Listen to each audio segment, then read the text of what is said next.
Hi guys, Carl here from FJALLRAVEN, and today I have Sophie from our FJALLRAVEN Classic organization. Hi. Today we're going to talk about trail ethics. What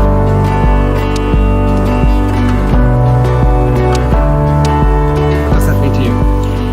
Trail ethic has a lot of meanings, but I would say the first one is how to behave on the trail and along the trail, but also in the nature that are just outside the trail, like campsites and places like that. Yeah. So it's like a fundamental base set of guidelines how to behave in nature, pretty much. Yeah, in nature, but also to other people that you meet on the trail, and animals, plants, flowers, etc. And the cool thing, I think, is quite global, right? It kind of applies to anywhere where you're out in nature around the world, pretty much. Yeah, I would say so. I mean, we all have to think about how we act, and it doesn't matter where we are. No. I mean, of course, it depends a little bit if we are in a national park, for example, or in a protected area. There might be special restrictions. Yeah, then they come on top, like the restrictions that apply for this specific national park or nature reserve or area where you are. But the trail ethics is like the minimum standard. Yeah, but I hope that we can raise the minimum standard quite a lot. Yeah, so recent years I have found that the actual trails that we're walking on are quite damaged, and then they're getting worn out. Yeah. More and more people are coming out, and they don't really know where to put their feet. So we can actually talk a little bit about how to walk and where to walk. You know, leave nothing but footprints, but I mean, what is a trail?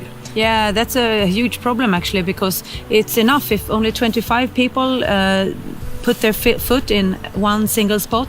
They can ruin a fantastic species of a flower or a plant or something, and they might never recover. It starts to become a new trail. Yeah. So how should you behave then as a trekker? As a trekker, you should always pick a trail that is already existing, not break new trails. That's important. If there is a footbridge or some other kind of arranged material that is made to sustain the trail, you should walk there, not to wear out the trail too much. Talking about foot bridges, this is a quite interesting and clear example, right? Yep, here is a perfect example of what happens. There's a good trail, and probably someone has found that it's being used too much and they wanted to protect the nature, and they built a footbridge here, but very few people use the footbridge, so they keep using the trail.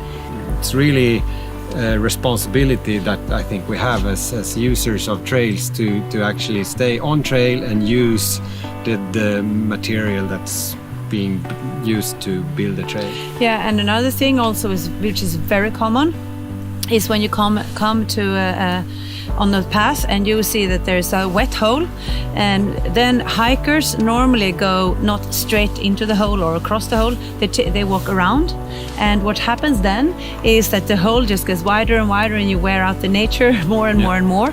So if you pass a hole like that, just do it. Just try to go straight ahead across as much as possible, and not walk on the sides to make it wider and wider, because that will definitely wear out the nature a lot.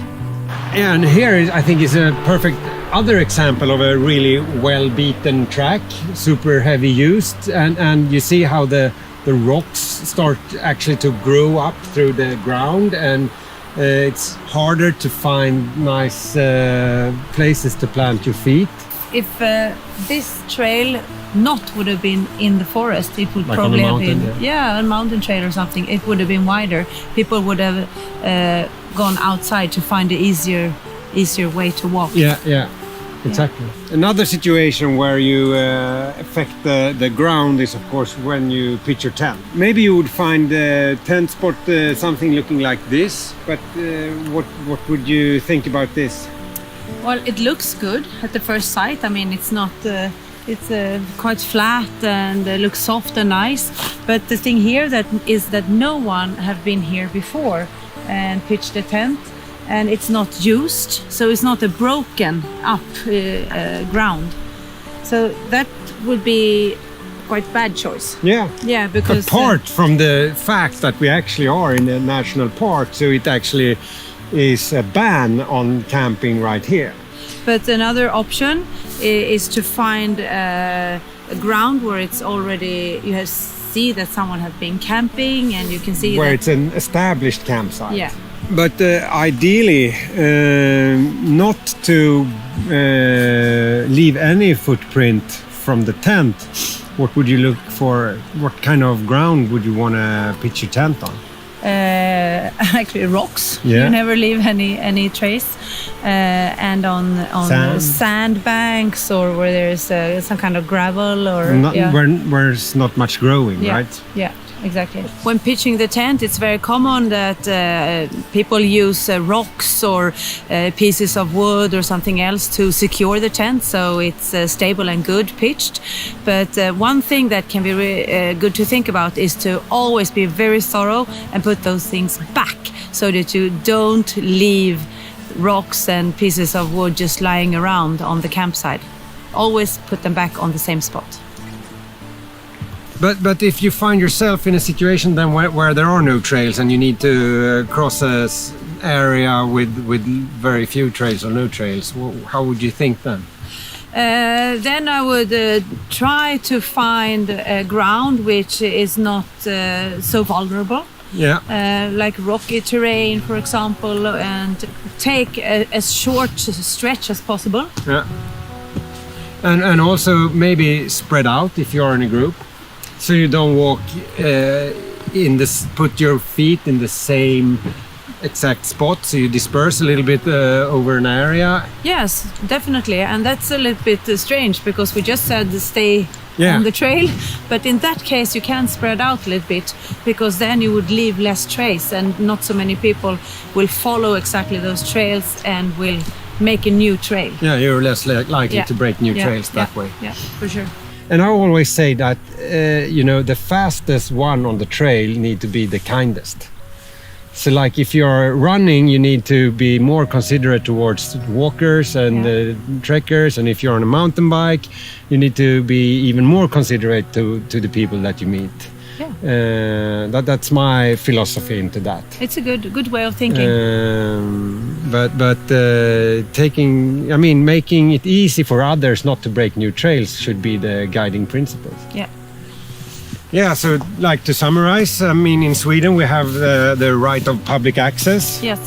Which kind of embraces trail ethics in a way, and in a very short format it says like don't disturb anything and don't destroy anything on the trail.